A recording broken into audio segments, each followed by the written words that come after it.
So thank you everyone for joining. My name is Hannah Kujakovic and I'm project manager of Get the Trolls Out. So for a bit of background, Get the Trolls Out is a Media Diversity Institute-led project that aims to counter religious discrimination in the European media space. And we work collaboratively with 6 organizations across Europe.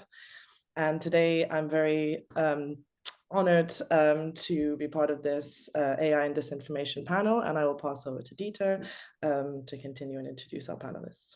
Thank you.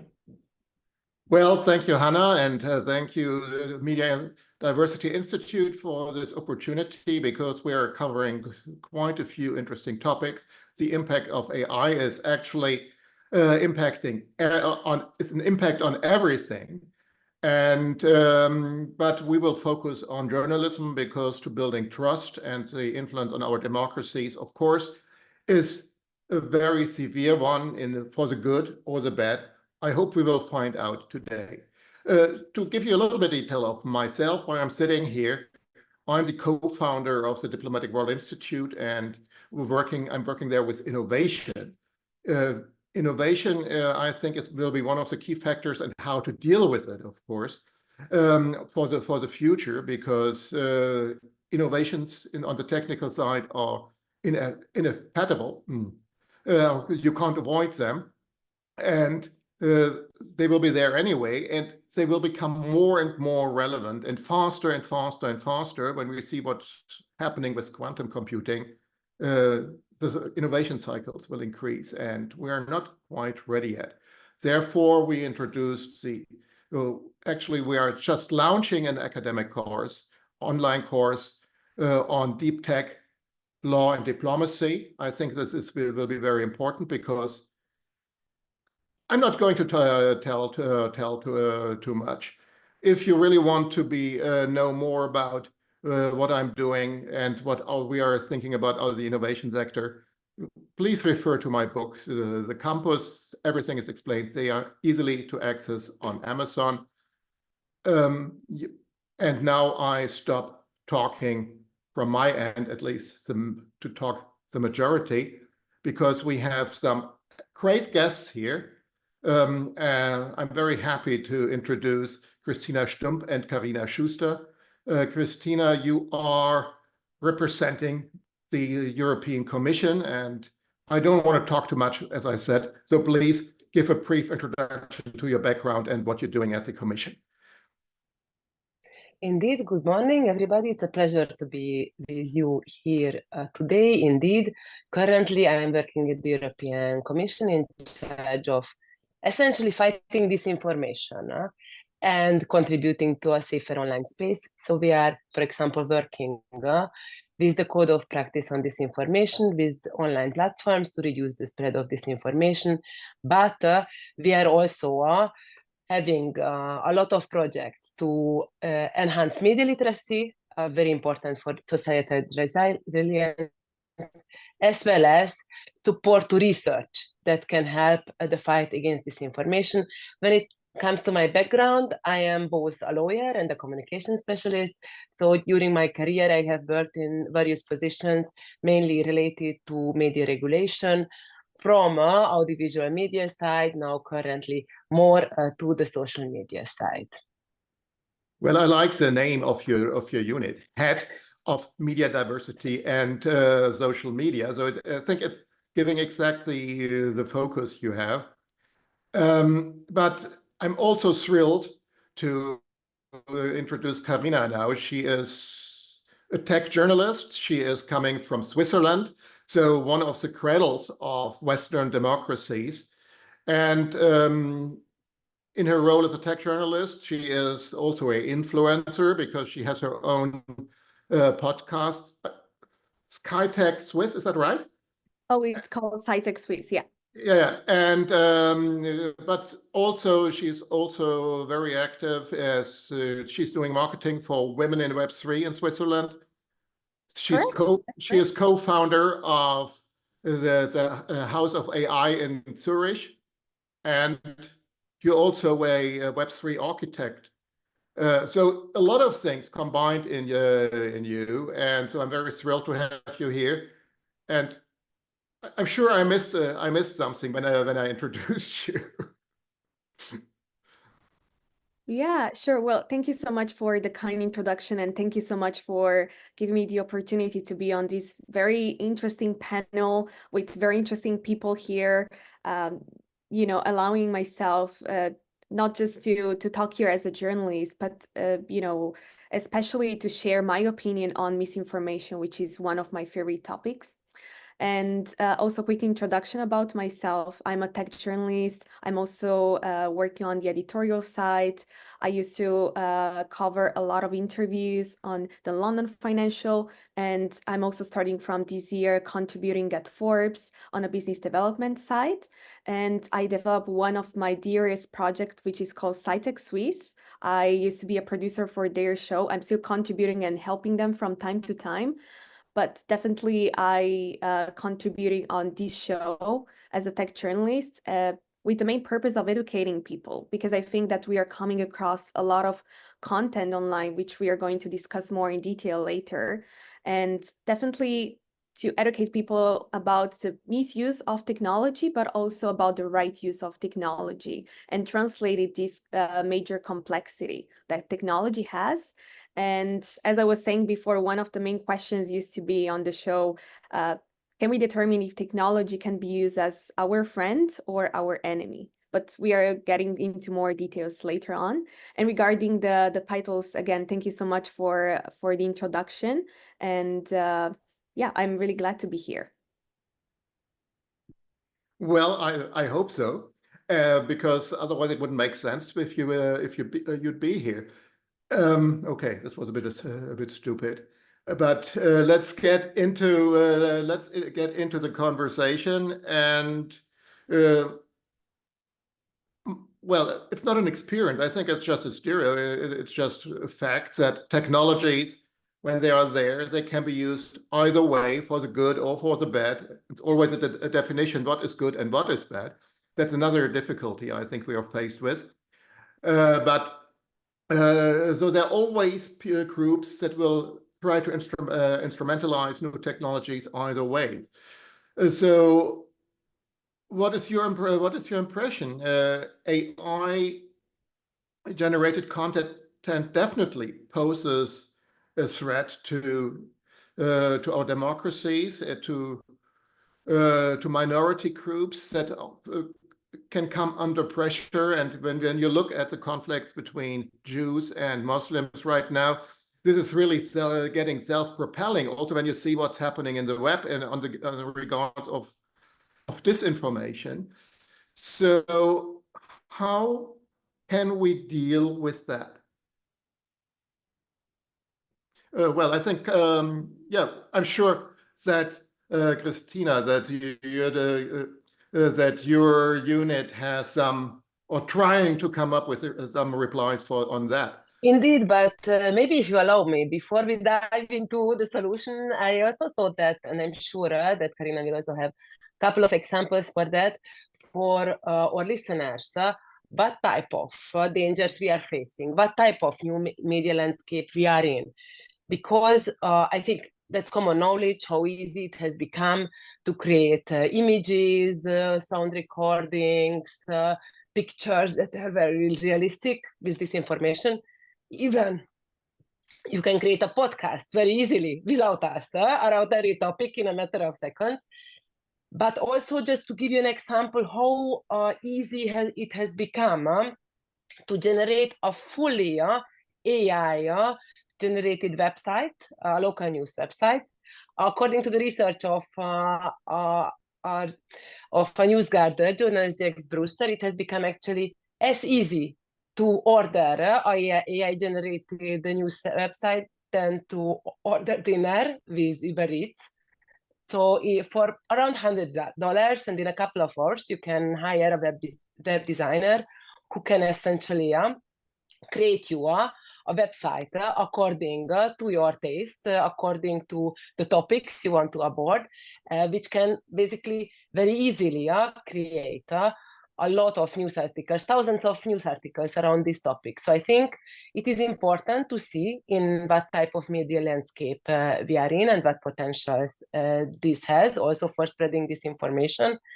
I think indeed On the other hand, it's also important to see that, and I'm sure we will go into that AI can be also a very important tool to recognize this information.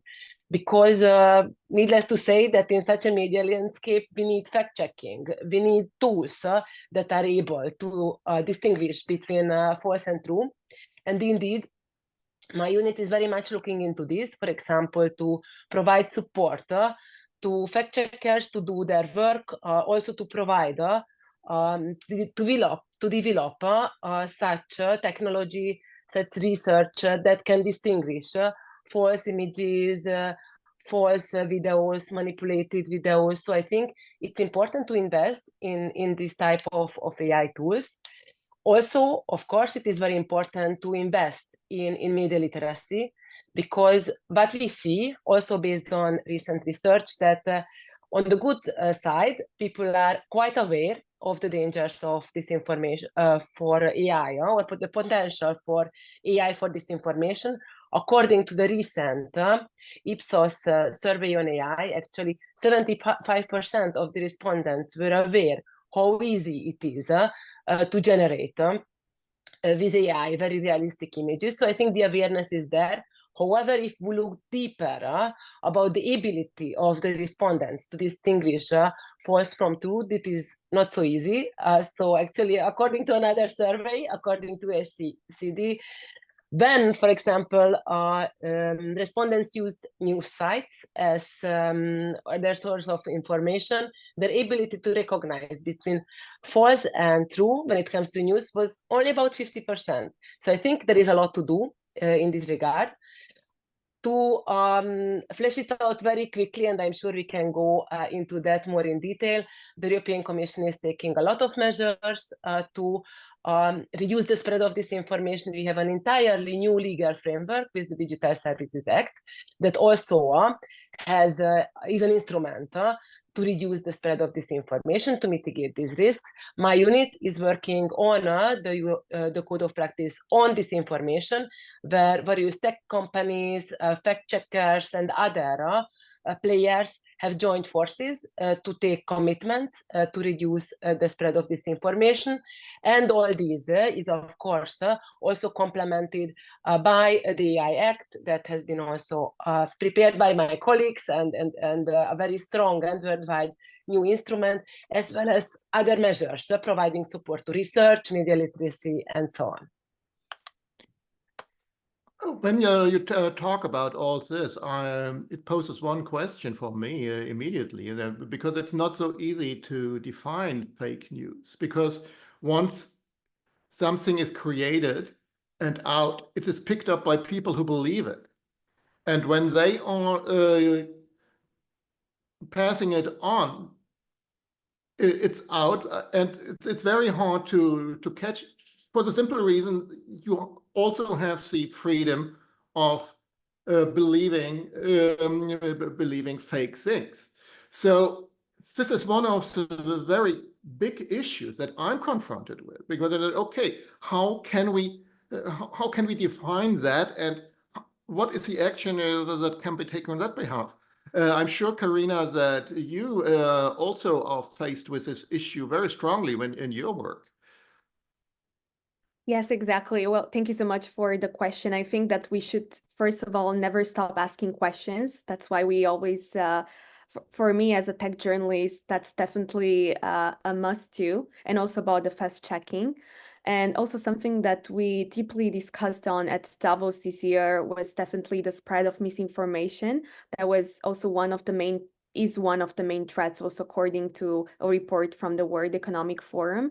And unfortunately, I don't think that is just about politics or about the elections, that it's one of the hot topics lately, but it's also like definitely how we can prevent, and also what are certain solutions here so that we are not amplifying the role of the misinformation, which is definitely fast checking. It's definitely important. I think that I definitely support people, especially coming from a journalistic background, because we have a huge responsibility in terms of posting something. We need to go through fast checking, because the thing is, majority of people, they just think that every kind of content creator can be a journalist. And I disagree. I profoundly disagree, because I think that, you know, no one is really taking the time to go through documents, to research, Google Scholar.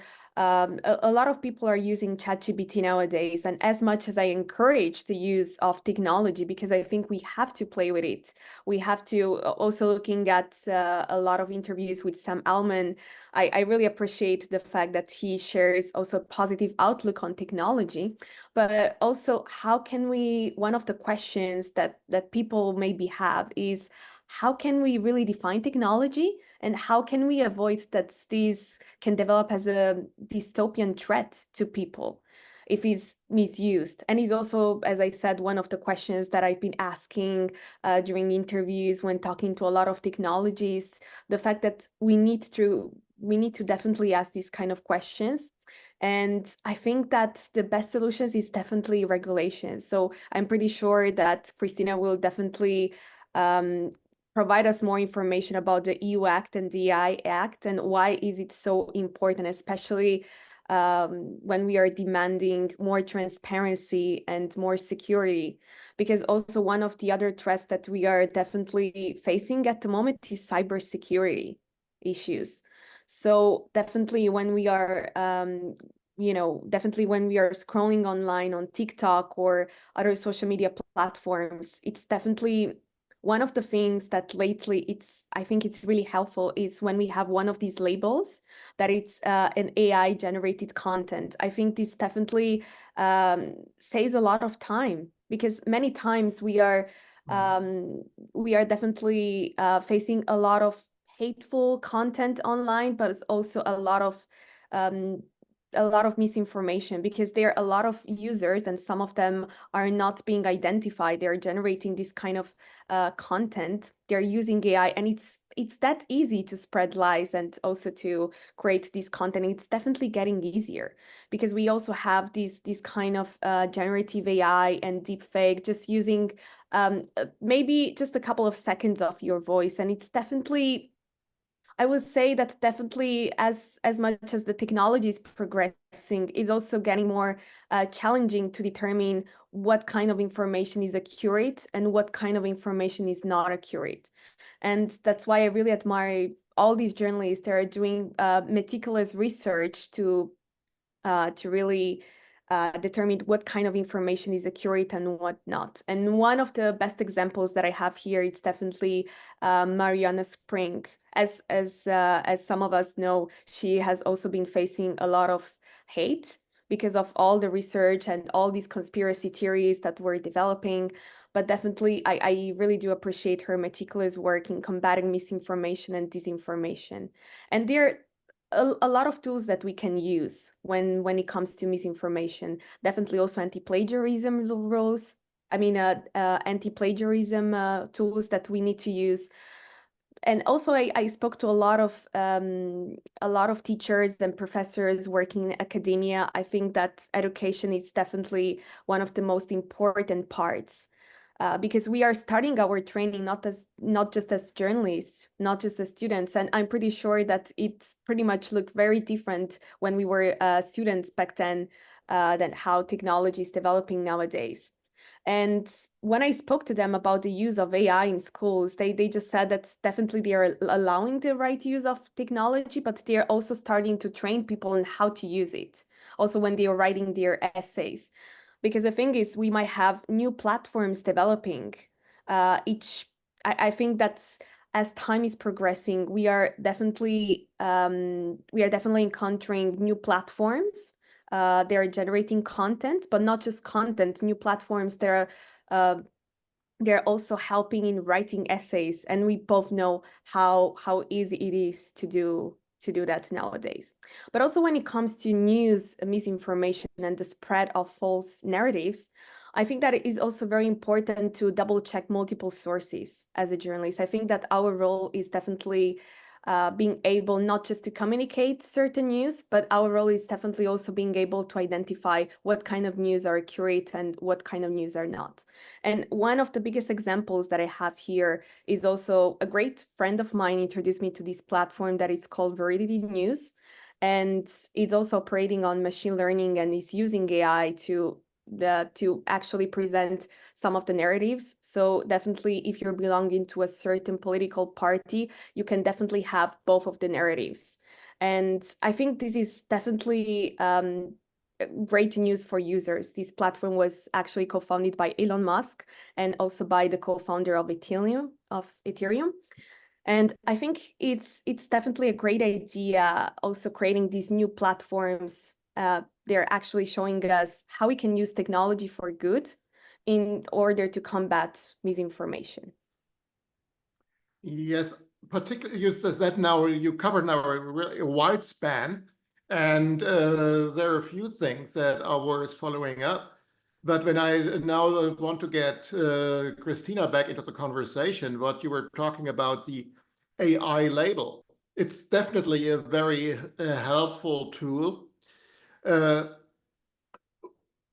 very much in favor of the idea of getting the blockchain stamp into each device, so that it's whenever you take from an original picture something, this will be marked in the other one in the result, so that you can track where everything comes from. But of course, that's this technology.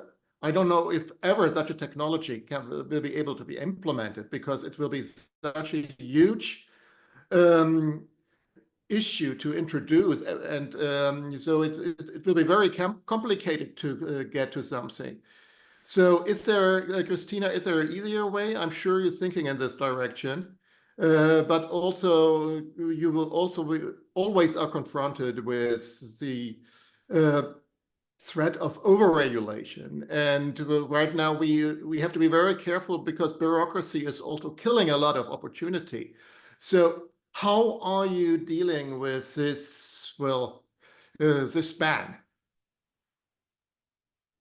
Indeed, what we very much kept in mind, including when adopting and preparing the AI Act, was to strike this right balance between ensure that innovation can take place while also catering for the risks. That's why the AI Act and also the Digital Services Act has a risk-based approach. So basically cater for the risks while making sure that the opportunities can be fully harnessed. But maybe just really back to the labeling question, because I think it is quite an important one, and that is quite a novelty and a new achievement of the legislative framework, that indeed now deepfakes will have to be clearly labeled. So users will be able to see if they are dealing with a deepfake video, and it is not difficult to imagine how harmful consequences deepfake videos can have, or AI-generated images. Looking, for example, to the electoral context, this is always quite a big fear. While during the European Parliament elections recently, there was no major AI-related incident. It was more old school disinformation used very much. So important to be keeping vigilant also about this. But when we looked into countries that are very much exposed to disinformation, for example, pro-Kremlin disinformation like Moldova, for example, before the recent parliamentary elections, there was a deepfake video circulating from the candidate, the president, Maya Sandu. So it is very important, measures like these, labeling, and also the ability to recognize deepfake videos. So another element in the AI Act is that AI-generated content has to be marked in a way that enables the detection. So if this is feed and spread to different platforms, that it can be easily recognized based on this marking. Indeed, there can be different technological ways to do it, and I think it's important that regulation caters for these different needs. But the result is very important, to have transparency about AI-generated content. And then, indeed, I think regulation, it is a very clear and very important pillar, but then investing into research, into technological solutions to make sure that regulation can have its effect through putting the regulation, the letter of the law into practice through efficient technology. That is also very important, and that's why also the Commission is very much supporting research in this regard. Well, yes, but how do you get that everybody is using this system? Because it has to be applied some way, and there will be always technical ways to erase it, or just to not putting it on. So isn't there the risk that even this regulation is increasing the danger because people are suddenly trusting in this stamp, and therefore make it easier for these true deep fakes to be spread? Look, when it comes to technology and regulation, I think it is well known. It is a game between cat and the mouse, and I think the EU has been quite fast in being the mouse, in trying to find a solution to this. And indeed, I mean, will there be ways to try to evade these systems, technology? Of course, but that should not stop us from putting regulation in place regarding this. And I think it is a big endeavor that there is this labeling and marking obligation, and I am very sure that this will make the online space safer. But of course, this has to go hand in hand with strong implementation, and you can be sure that my colleagues in the AI office at the European Commission are working already quite strongly on this. Oh, I can imagine. So, Karina, you already said you are in favor of these initiatives. But on the other hand, I was already mentioning that, of course, on the other hand, opportunity is killed by that, because regulation also sometimes is sometimes it's too complex, too far, going too far, though it is not easy to come up with new ideas. Do you have an opinion on that? And are you in line with the Commission's approach, or are you also having a more critical approach on that? I think, as I was saying before, the human nature is very inquisitive. So this means that you always have to question.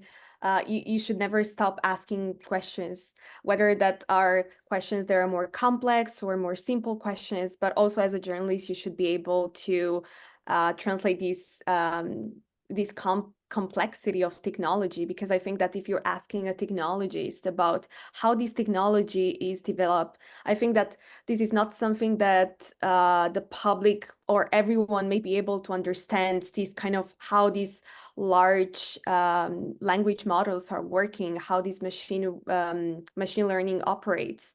Or the whole process. And I don't think we necessarily need to know all of that, but we definitely need to work on ensuring that there is more transparency and the fact that we get more accurate information, because people are trusting journalists, they're trusting the government, and we always have these kind of people. They're going to whether to be on the side of the government or those people that are going to be totally against it. And we always have this kind of tendency to go to the extreme. But I think that we definitely need to find a balance, and we need to work together. We need to cooperate to ensure that the world is evolving in a very positive outlook. Let's put it that way. And I'm really glad that I see a lot of examples when it comes to the government, when it comes to EU Act, that they're working to ensure that this kind of technology will be beneficial. Also, when it comes to, we can apply it in several areas, whether that we are talking about journalism, whether that we are talking about healthcare, and even when it comes to sports, because I'm pretty sure that also the Olympics this year was a great example on how technology, in particular AI, was used also to determine for example, how these athletes need to be trained properly, and what are certain particular areas that can even be predicted. So AI can also be used, in this kind of way. Or when it comes to surveilling, for example, who's entering a certain area and who's actually going. Because when we think about these kind of events, they are very prestigious events. Or when we think about also the politics that was such a hot topic lately, I think that it's very important to verify, still to be able to verify or to fast check where are these videos coming from, because when we come across these kind of videos circulating online, for example, about the elections, whether that we, when it comes to Trump or when it comes to Kamala Harris, and we see, for example, these deepfakes of voters favoring a certain candidate. And when we are thinking about our audience, because this is also very important, who we are addressing to, I think that certain people may be, I don't know, maybe facing some content may be a little bit misleading, and it can definitely affect, voters in this case to vote in favor of a certain candidate because they are coming across this kind of misleading content online. So I'm definitely standing in favor of technology and the way that technology is developed for good. It can definitely help us out here when it comes to plagiarism, when it terms also in terms of content, in terms of healthcare as well, but also in terms of how digital marketing is evolving, as I was also working digital marketing before.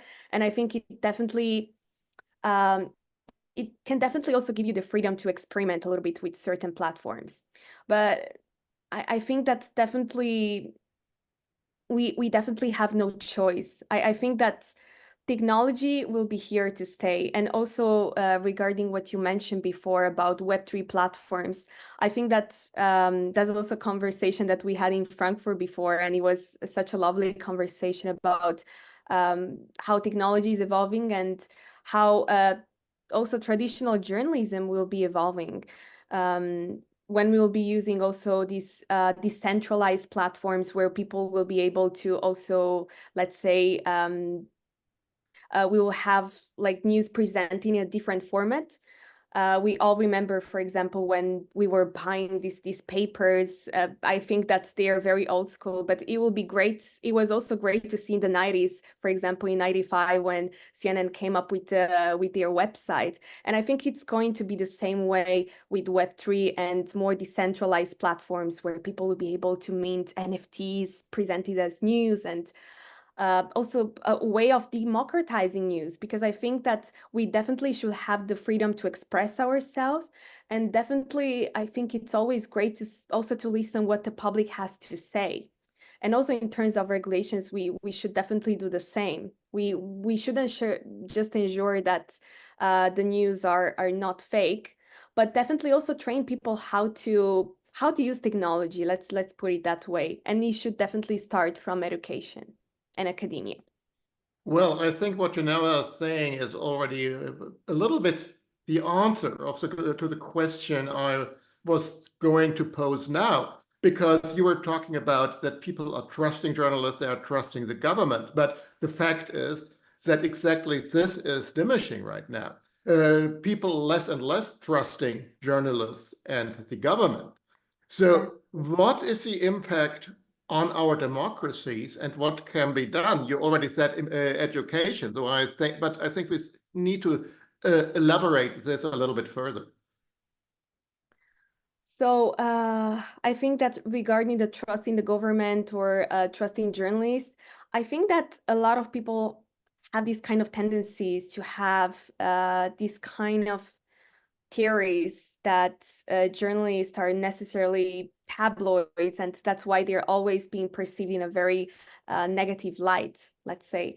But I think that definitely ensuring that you have more options, you as a reader are presenting more options, and definitely you're coming across different platforms that are ensuring that's also great.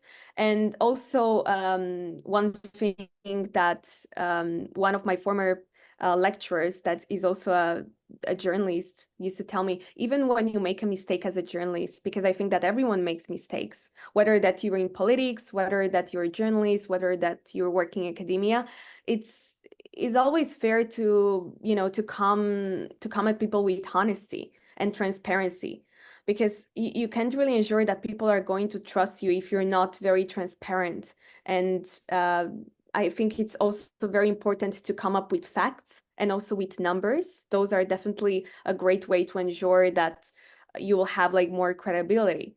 But definitely when it comes to this decision-making process, as I was saying before, when you're just being presenting one narrative of the story and you're not fast-checking, because how many people are actually going to fast-check this kind of information, are going to use Google Scholar, for example, or are just going to read these kind of complex research pieces of information and to have an opinion themselves?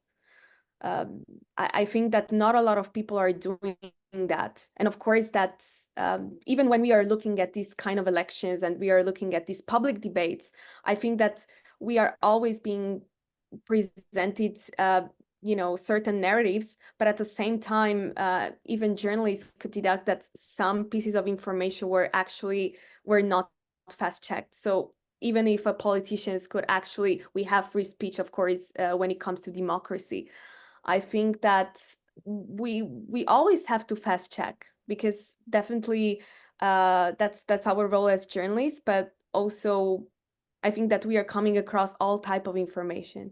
And also another thing that this teacher told me is that nowadays with democracy, we have a lot of voices out there and we don't really know who we need to listen to, basically, because they are all always claiming to be experts in all kind of sectors. So we definitely need to determine who's actually an expert, who's coming with certain leads, who's coming with the facts. And definitely, as I was saying, even if we are living in this kind of democracy, we have this kind of sense of responsibility to double check this kind of information. Well, yes, trust definitely is a very big issue to reestablish trust or to keep trust. Christina, I think the Commission really does have a little image problem here, because though I'm sure you are very much thinking about how this trust can be reestablished, especially in this new media sector. Look, I think indeed trust is an important issue. Before I get into that, and I promise I will, I would like to get a little bit back still to the question of balance with freedom of speech, balance with regulation, because obviously one of our important instruments at the European Commission is regulation. And I mentioned the AI Act, but I am also very keen to mention briefly and in a way that is bearable on a Saturday at 11 o'clock on how we go about basically dealing with this information, because it has been mentioned, and it's important to keep in mind that the freedom of speech is essential here. We are not speaking as such about illegal content.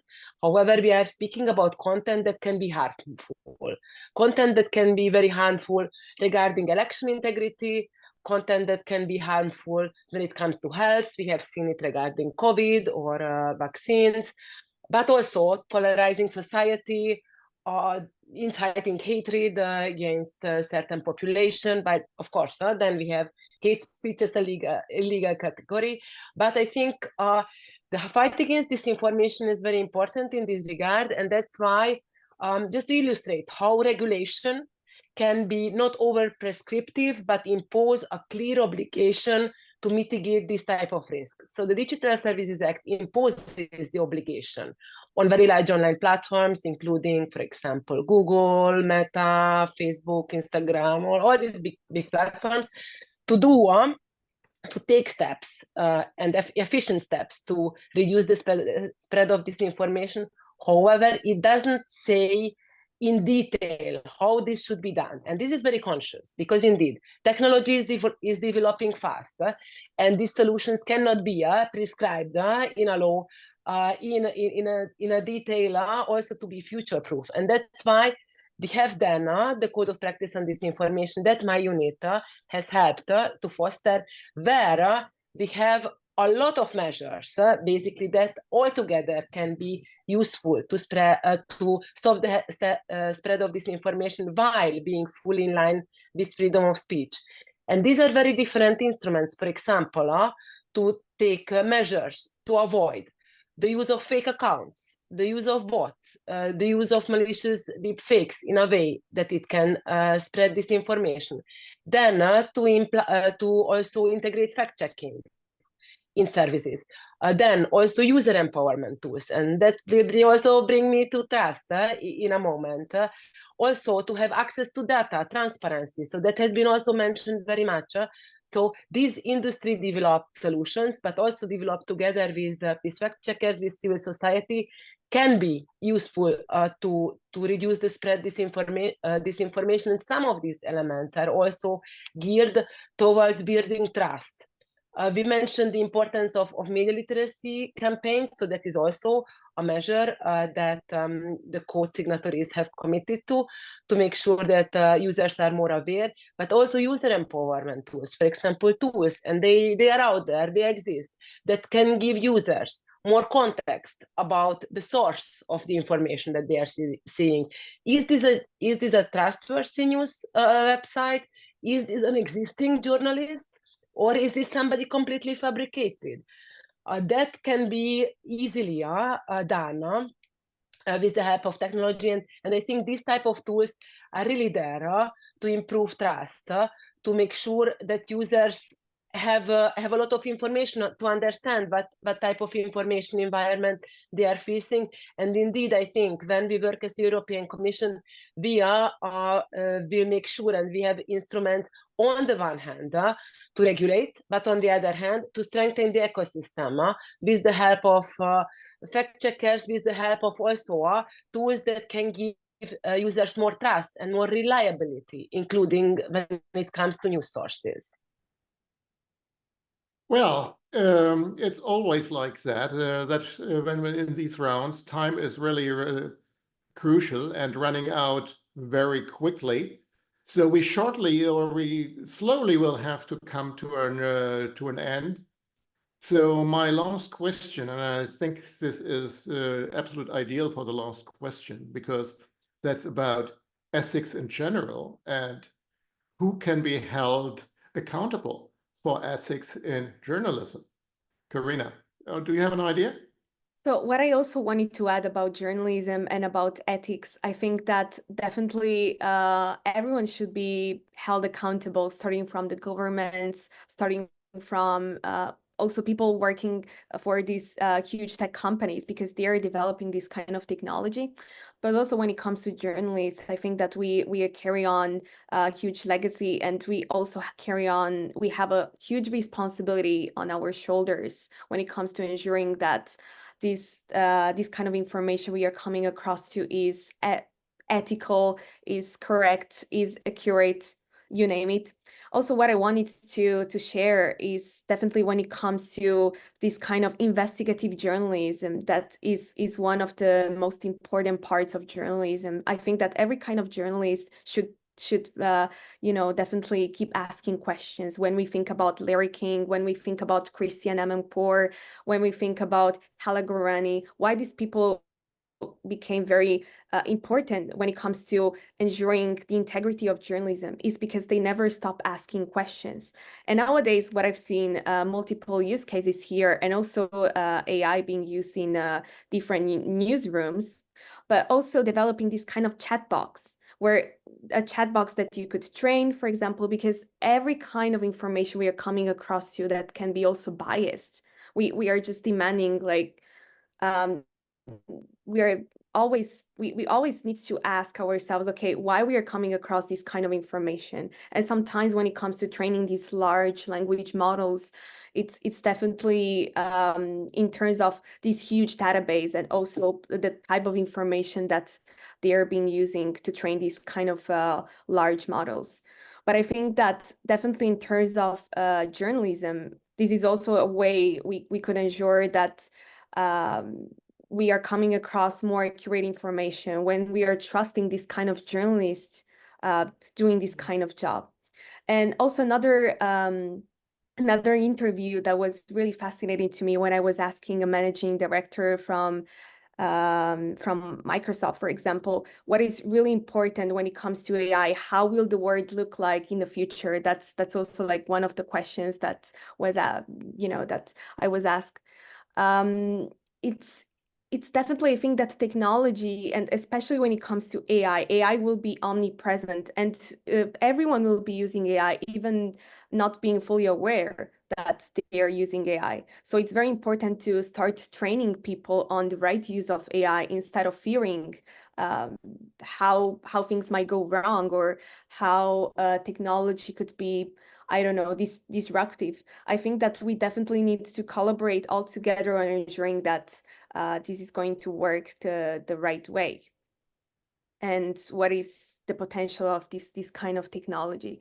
So, and also another book that I've been reading recently on the 10 visions of the future when it comes to AI development and how it's going to be used in the future by Kai-Fu Lee. I think that it's a very important book that will definitely bring us a new, fresh perspective on why we should adopt technology. And I think that everyone should read that book, because it really represents also the kind of risks that we are mitigating, but also how AI and safe regulations can be used and can be presented, and how we can use AI also in healthcare, also in education, and including also combating misinformation and journalism.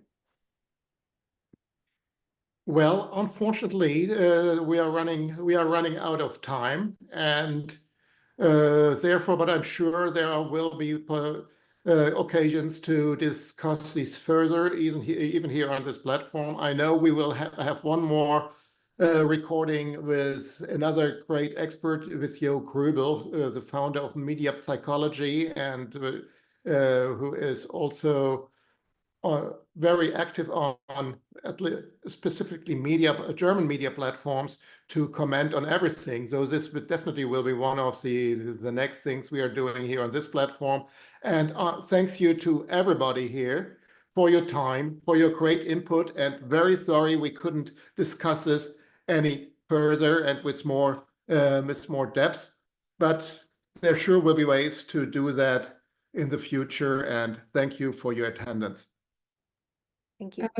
Dieter, I have a question in the chat box. Could I ask? Okay, if we do have the time for that, because Yes, we do. If you don't mind, panelists, can we take a question? Sure. I have a question too. I wondered, so my colleague Rifana, who's on the call today, she did a really lovely piece on AI generated sort of not hate, I would say, misleading content. And there are, image generators like FreePic and Deep AI, where you can go put in, I don't know, about a religious community, and they give you images. And she was kind of comparing, she had prompts in, and she compared how certain communities were being portrayed, and they were not always, accurate, because of course it's AI generated. Like Karina said, it's a lot of data that's being sort of crunched in milliseconds and provided to you. So I wondered, to Karina, have you seen this as a use case? Have you seen in your work, have you seen images being used to sort of discriminate against a religious community? And to Christina, what can we do, and how can we make this stop? And do you have some tools that we can use, and probably speak to our audience about it? Thank you. I definitely think that we can all come across to this kind of content that it's hateful, and of course to this kind of deep fakes, especially on TikTok or Instagram. And I'm really glad that also YouTube has this kind of, whenever we upload certain interviews there, or whenever we upload a certain type of content, they're definitely asking more questions regarding the content, if it was AI generated, or if there is any falsehood in any kind of part of the content that is presented. But to reply to this kind of specific question, I don't have a specific use case in mind at the moment, but definitely is also similar to the case of the war in Ukraine, where there were pieces of, I believe there was a lot of misleading content coming from different kind of parts that needed to be verified, and that presented a different reality of what was actually happening in Ukraine. And I think that a lot of investigative journalists who actually went there on the scene to verify this kind of information, and they put their lives at risk. I think that in the end, technology can definitely help to determine if this kind of content is reliable or not. We definitely, I think that we also need to rely not just on technology, but on traditional journalism and ethical journalism. And this means also really collaborating with a lot of experts and a lot of reporters that are actually going on the scene. But I believe that there was also a certain scene that was presenting all over the news. That was a part of, I think that was a fragment from a video game.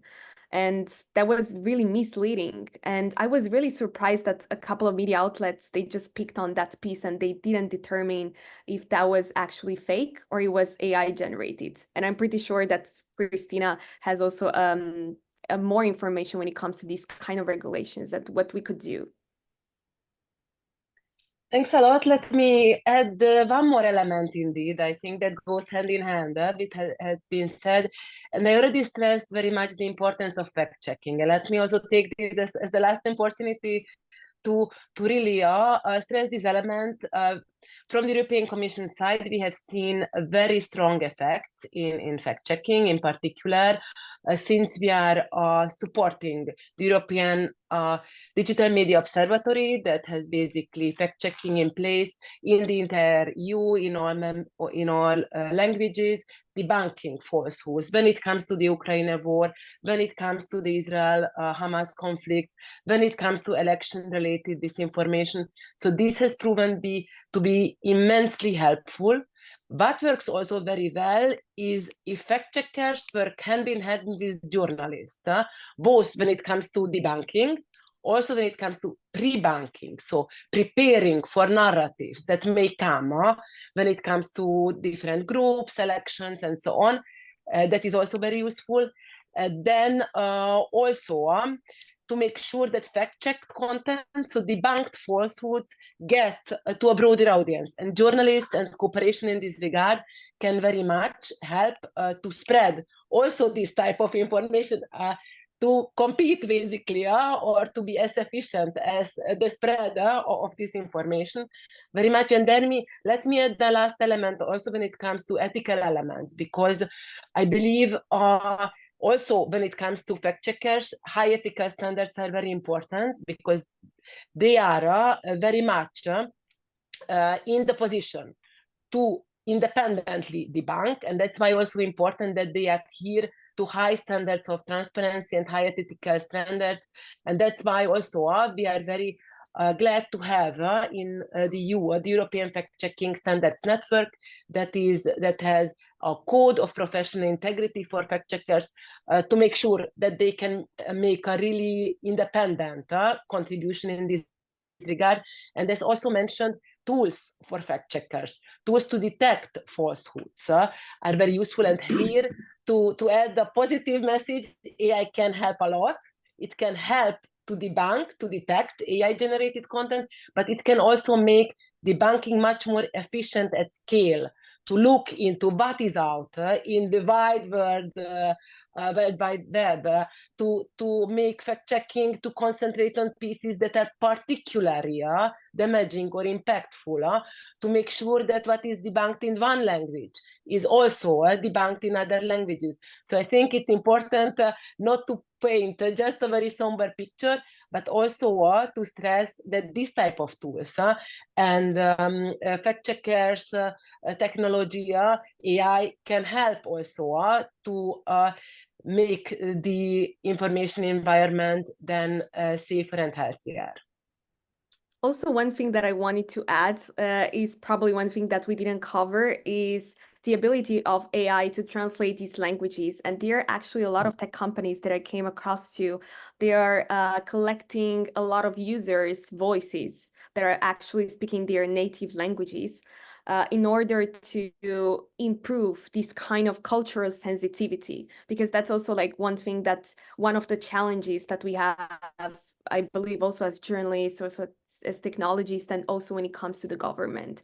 So this is also, the cultural sensitivity is also a very important topic, not just fast checking, but maybe also this one where AI can definitely be our ally. Definitely. But Christina, to what you said, there is one question in the chat box I want to pass on to you, because UN national frameworks is a good start, but how can they be fairly and equally implemented throughout the World Wide Web? Indeed, that's a great question. I would say that it is also quite a big development that when in contrast to national, very fragmented regulation, we have no EU-wide regulation. I mean, the nature of regulation that we can only apply it to the geographical territory. In that, we have legislation. However, at the same time, we can also see that good developments or good legislation, good practices developed in one geography can very much spread to others. Just to take the example of the code of practice on disinformation that my unit has helped to foster. We have seen the commitments, the measures where their industry has taken to stop the spread of disinformation. This has been very much also used as an example, as an inspiration for other geographies. For example, in Australia, for the Australian Code of Practice on Disinformation. So I think, especially as technology is worldwide and technology companies are worldwide, there is a potential that good practices can also spread worldwide. And of course, an important community behind these, with the help of journalists, fact checkers, and other civil society organizations can help to spread also good standards more worldwide. Well, and I think we also should allow one more question, because that's, I think, one of the key issues of the Get the Trolls Out project. What dangers does AI-generated content pose for minority groups, particularly Jewish and Muslim communities? I already mentioned them before. And how can we collaborate with these communities to identify, address, and mitigate AI-driven hate speech? Well, I think you partly answered that, Christina, but look, indeed, I think I partly have addressed this in one way. Then I think it's important, I also mentioned in one way or another, when it comes to hate speech against such minorities, that is of course illegal, and that is content that is then also under the Digital Services Act that makes sure that such illegal content cannot be spread through platforms. But again, regulation is one element. Another element is indeed also to work with these minorities. When it comes to my colleagues at another... Christina, you've muted yourself. Apologies, thank you very much. So what I wanted to mention that basically, apart from the regulatory element, we are also, my colleagues who are in charge also of these matters, make sure that these communities can also have support in this type of communications. And also, for example, my unit, we have a project running that can, for example, have the media representation of migrants of different communities. So I think this type of initiatives giving more power and more support to this type of communities, and going hand in hand with regulation and, of course, media literacy measures can be a good overall solution to improve the situation. What I will also add here in terms of hate speech and also in terms of this kind of malicious content that may be circulating online, I think that with the use of AI, we can even work on certain preferences in terms of certain words that are being used. And I think that also on these platforms like Instagram or YouTube, for example, you can help censoring or censoring certain hateful words that are being used, because also the algorithms are working with keywords. So definitely using AI to help detect these kind of words that can definitely ensure that these words are not inappropriately used. And also, for example, creating these campaigns that are also running on YouTube when it comes to propaganda, online propaganda, or just supporting certain hateful groups. So definitely ensuring that this content, it's not publishing or it's deleted, is dismissed, it's also very important. And I think that AI can definitely be helpful here. But it has to be, I fully agree, but it has to be used very sensibly, because we know what's happening in Facebook in their censorship approach. Just one example where it's completely automated, and so even satire content and it's used only because these words are used. So we have to be very sensible about that, because then this kind of approach will become very harmful.